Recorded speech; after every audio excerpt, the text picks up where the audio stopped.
I'm thinking about this 5-1 start for the Vikings, and it's got me thinking about the other times in my life when they've been doing really well and started really fast.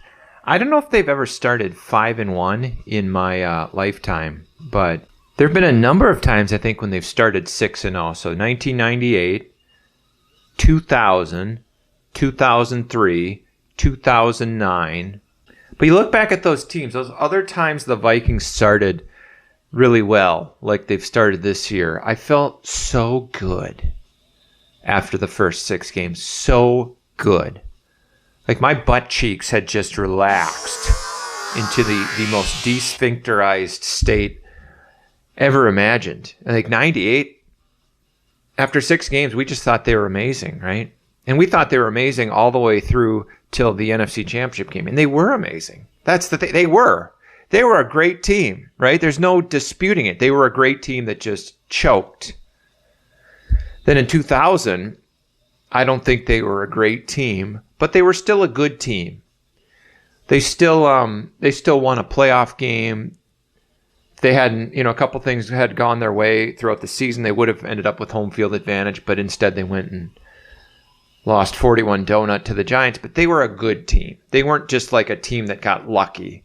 2003, they started 6-0 and then they just collapsed. I don't know what happened there. I mean, they probably weren't a very good team to begin with. They had some things go their way. Maybe the schedule fell their way, but certainly we thought they were good.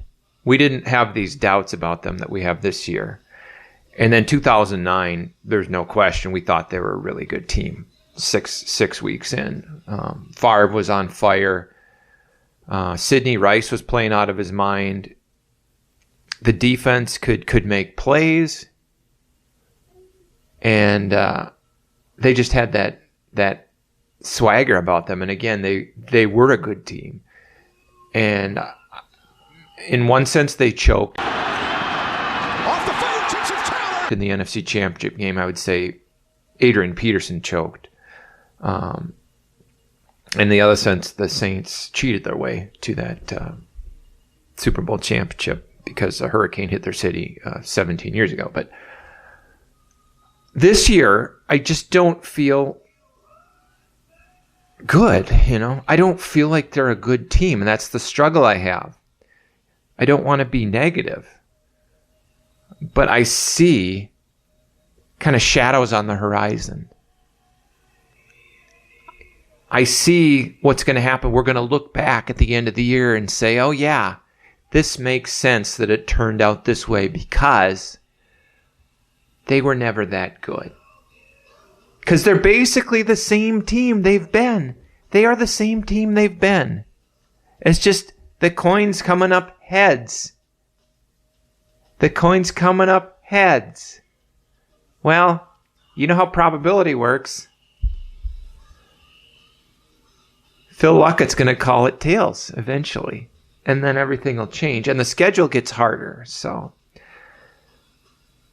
I wish I had that. I guess my point is I wish I had that youthful exuberance and optimism that I had in all those previous years when the Vikings started really well. And I really have none of that.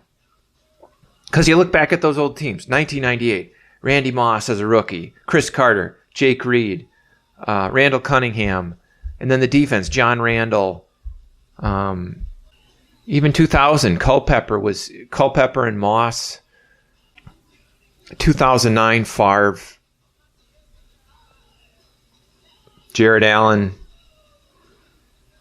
There was legit talent there, legit players. And I don't know what we have. We have Justin Jefferson. So I would just say, please send me some things to be optimistic about. That's what I need. Please. So I can feel good for a day.